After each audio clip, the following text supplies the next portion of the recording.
அதான் எனக்கு முன்னாடியே தெரியுமே. ஃபர்ஸ்ட் டைம் நான் உன்னை லவ் பண்ணுறேன்னு சொன்னப்ப மேடம் முகம் போகிற போக்க பார்த்துருக்கணுமே. அதுக்கப்புறம் கால் பண்ணால் எடுக்கிறது இல்லை, மெசேஜ் பண்ணால் ரிப்ளை பண்ணுறது இல்லை. மேடமுக்கு என் மேலே செம்ம கோவம் இருக்காதா பின்ன?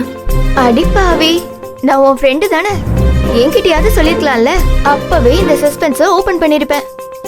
நீ லவ் பண்றேன்னு சொன்னதுக்கு அப்புறமும் என் வழியை உன்கிட்ட சொல்லி உன் மனசை கஷ்டப்படுத்த வேண்டான்னு தான். அகிலா எவ்வளவு நல்ல பொண்ணு பாத்தியா? அதனால தான் அகிலாவை எனக்கு ரொம்ப பிடிக்கும். ஏன் இதை என்கிட்ட முன்னாடியே சொல்லல? முன்னாடியே சொல்லியிருந்தா மட்டும் ஒத்துக்கிட்டு இருப்பியா? ஏற்கனவே எங்கள் அக்கா உங்கள் வீட்டில் வந்து கஷ்டப்படுறா, நானும் உங்கள் வீட்டுக்கு வந்து கஷ்டப்படணுமான்னு மூச்சு விடாமல் 300 பக்கத்து பேசிகிட்டு இருப்பீங்க. நீங்கள் நேற்றுக்கணும் தான் இந்த ட்ராமாவை.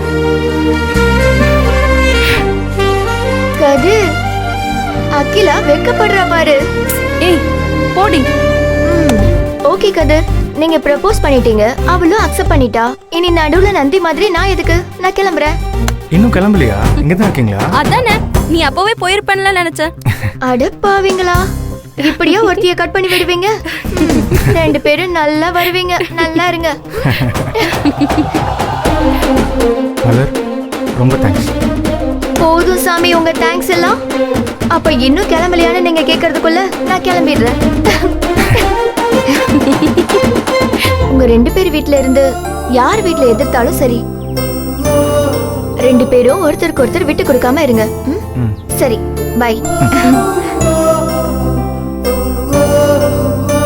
பாத்து நான் வரேன்.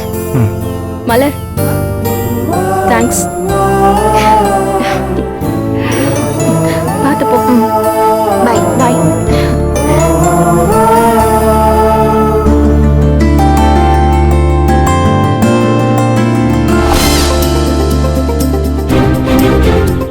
மாவாதா திருப்பூர் கிடைச்சிட்டே அழகுட. இப்போ யார் அழ போறாங்கன்னு மட்டும் பாரு.